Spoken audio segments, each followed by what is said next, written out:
mga ka-farm lahat, ayan, so new property po tayo today. Bali ang sukat po ng property is 1.3 hectare. And then, San Andres, Quezon po location ito. Ayan, so yun mga ka-farm lahat, bali mother title po ito, 3.1 hectare po sa title. And then ikakatlang po natin yung 1.3 hectare po. So ang good thing din mga ka-farm lahat, flatland property. Ayan, so along the road po ito. Ayan, bali dito po magbumula yung property niya sa poste na yan. So yan, may kapitbahay ka na agad. Bali ito po yung boundaries niya. Yan yung may bahay na yan, ibang property na po. And ang good thing po dito, napakalapit lang sa dagat, almost 1 minutes. Dagat na mga ka-farm lahat. So pag nandun ka nakatayo sa mataas na part na yan, ikitang-kita na po ang dagat. Tanaw na dito ang dagat mga ka-farm lahat. So overlooking sa dagat. And then yun mga ka-farm lahat, almost 1 minutes na lang po, 100 meters na lang yung pagitan dagat na. So ang kagandahan dyan, walking distance lang po yung dagat. So sa umaga, pag nag-jogging kayo, pwede po kayo pumunta sa dagat para magpainit. Ayan, sunrise. And then yun mga ka-farm lahat, bang kagandahan dito, may bakod na yung property. Ayan, bali makikita mo na yung boundaries niya, yung pagitan, kaya wala kang kakaligawan sa property. And ang good thing doon, yung mga pagitan po ng anyog, tinaniman po nila ng mais. Ayan. Ayan mga ka-farm lahat. So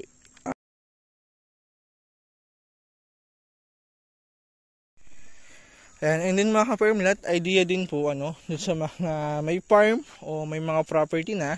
Ayan, so yun mga ka-farm lahat, yung mga boundaries ng nyog pwede rin natin taniman yung mga pagitan nila. So para walang sayang sa property mo. So pwede natin taniman ng mais tulad po nito, or pwede natin taniman ng fruit bearing trees ng kakao, santol, lansones, rambutan. So marami po tayong pwedeng gawin sa property.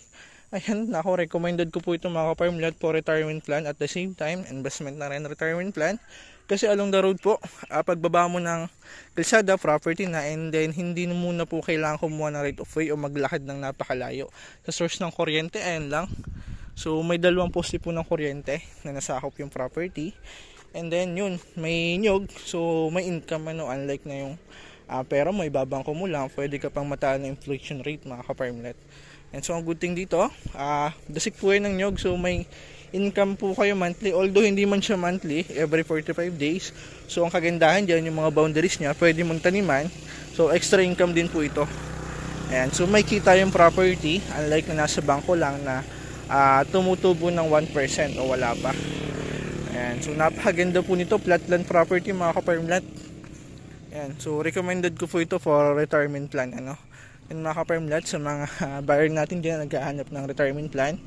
Ayan, so kung gusto mo magtanim, good na po ito, or mag-alaga ng hayop, ng baka, kambing, baboy, pwede rin. Sa baboy mga ka-farm lahat, at least 30 to 50 heads, so 100 heads pataas. So need na po natin ng zoning permit mga ka-farm lahat. Ayan, so napakaganda po, flatland property. And then sa nyug po nito, ang isang property mga ka-farm lahat na 1 hectare, so nag-aaround po yun ng 250 to 300 ka puno ng nyog kung puno. So ito naman po ay puno, so estimate na lang natin sa 200 pieces ng nyog niya. Ayan, so dasik naman po ito ng nyog, itong part na to. And then mahaba pa po yan padulo. Ayan, so pag harvest po nito ng mga mais na yan, pwede nating taniman ulit ng mais, or i-convert po sa fruit bearing trees, yung crafted fruit na 2 to 3 years ay namumunga na. Ayan, so pwede natin taniman yan ng santol, lansones, rambutan mga ka-farm lahat. And then sa town proper, may distance lang po ito na 20 to 25 minutes. 25 minutes po more or less to town proper ng San Andres, Quezon. Ayan, so from Manila, possible mga 6 hours drive po ito from Manila. Ayan, so flatland property mga ka-farm lahat. Ayan, so mamaya pupuntahan po natin yung dagat niya. Ayan, para makita nyo rin po. Ayan, so napakagandang retirement plan po nito. Kung mahilig ka magtanim, mag-alaga ng hayop, and investment na rin mga ka-farm lahat. Although may presyo yung property, and ang good thing doon, tabing kalsada naman po ito. And then yun mga ka-farm lahat, ang tabing kalsada po is mabilis magtaas ang price. Kasi that time, nung nag-uumpisa po ako mag-vlog, ang property po ng tabing barangay road, nag-aaround lang ng 400 to 500,000 per hectare. Na ngayon po yung 500,000 wala na kaming makita.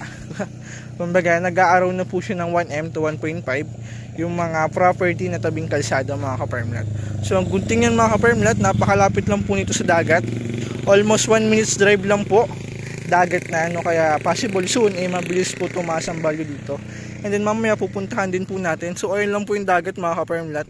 Yan, so ito po nakikita mo na yan, dagat na po yan, yung likod ng nyugan na yan. So pupuntahan natin kung maganda ba yung baybayin niya. Yan, so napakaganda po dito sa umaga. Pwede ka mag-jogging so mag-jogging ka lang and then yun pwede ka pumunta sa dagat. Yan, so pwede ka magpainit diyan. Yan, so ang kagandahan dito mga ka-farmlat, provincial road po ito, hindi siya barangay road. So provincial road, malapad po yan, bali 2 lane din, and then meron pa po ditong i-develop din po ito na kalsada din so gagawin po yung 4 lane mga ka-farmlat. So yun po pala yung frontage niya. Mula dyan sa may kuryente na yan, abot po doon sa may santol na yon, ID Milina mga ka-farmlat. So estimate natin it's almost 70 to 80 meters po yung frontage niya, napakahaba. And yun mga ka-farmlat, kung investment soon, kung sakali man magsawa kayo sa property, so pwede po natin tong ibenta subdivided lot kasi tabing kalsada, so mabilis po siya ibenta. Ayan, so tabing kalsada po ito. So pwede natin yung ibenta ng 1,000 square meter per lot. Ayan, so dito naman po maraming buyer ng ganyan kaliliit na property. So yung mga anak-anak nila nag-asawa na, so naghahanap din ng titirhan. Ayan, kaya mabilis po yan mabenta. The more na mas maliit yung cut, mas mahal, and then mas mabilis po siya ibenta. So yun lang mga ka-farmlat, medyo may presyo lang talaga yung property kasi sa panahon po ngayon, the more na mas maliit, mas mabilis mabenta. Kasi yan po yung kalimitang budget ng buyer natin. Ayan, so kaya yung ibang seller itinataasan po nila. Pero makakabili po tayo ng murang property na 30-40 pesos lang per square meter, yung malaki ang cut na po. 10 to 15 hectare yan, makakakuha po tayo yan ng 30 to 40 pesos per square meter. Pero yung mga 1 to 3 hectare, yun po nagbabalik na talaga siya ng 700 to 1M na po per hectare, lalo na itabing kalsada. Ang kagandahan dyan, yung kalsada po nito is provincial road po, hindi siya barangay road. And so malapad po ito. So yun mga ka-farmlat, pupuntahan natin yung dagat niya. Yan, so bali ito po yung service natin. Yan. So dumadayo na po tayo ng San Andres kasi sa Tagkawayan, Calawag. So yan po yung kalimitang area natin ay halos wala na. Kung meron man, mas mataas na po ang value ng property dyan sa part na yan. So tara, puntahan natin yung dagat niya. So yun mga ka-farmlat, bali ito na po yung dagat niya. And so almost 1 minutes drive lang po ito, and then kung lakad 3 minutes o 3 to 5 minutes po dagat na. And so napakalapit lang po, and then yung community niya, ayan, so bahayan na rin po, kaya hindi liblib yung lugar niya po. Ayan, so yun po yung dagat niya. Fort, puntahan doon natin boss yung yung baybayin kung maganda. Ayan, hanap ka lang ng magandang place kung saan maganda mag-park. Yan mga ka-farmlat, bali pupuntahan natin yung baybay niya. Ayan, so titingnan natin. Ayan, baba tayo. Ayan. So videohan ko lang din. Gagawin fishport yan Ayan, plano gawin fishport. Yun. So yun mga ka-farmlat, good news kasi yung dagat dito is gagawing fishport, yung gilid niya. So yun, kung gusto mong mamili ng sariwang isda, napakalapit lang. So kasi almost almost 400 meters lang po yung distance ito sa property. Ayan, so ito po yung planong gawing fishport ng barangay. Ayan. So, napakalapit lang po nito sa dagat. Ayan. So titingnan natin yung baybayin niya. Yun ang kagandahan dito mga ka-farmlat kasi malapit sa dagat. Kung gusto mag-beach, may mga beach resort po dyan na pwede puntahan. And then kung i-search sa Google, Barangay Mulanay, San Andres, San Francisco, San Narciso, so lahat po yan ay tabing dagat mga ka-farmlat. Kaya kahit saan bayan po kayo pumunta o gusto nyo maligo, so pwede. So mag-search lang po kayo ng magandang beach. So mamimili lang kayo ng magandang beach mga ka-permlat. And so ito po ay hindi lang siya accessible paliguan kasi dinadaungan siya ng mga bangka, ano. So ayan, so mga kalapit po nito na resort, so doon tayo pwede pumunta. And so ganito, ito po yung dagat dito mga ka-permlat. Ayan.